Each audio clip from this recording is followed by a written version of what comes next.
Gusto mo ba ng kape? Ngumiti siya at tumango.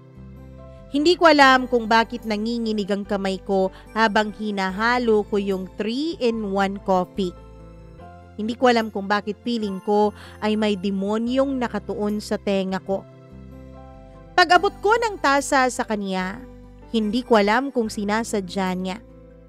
Pero bigla niyang hinawakan ang kamay ko, Mama Mia. Hindi ko alam kung bakit may naramdaman akong init.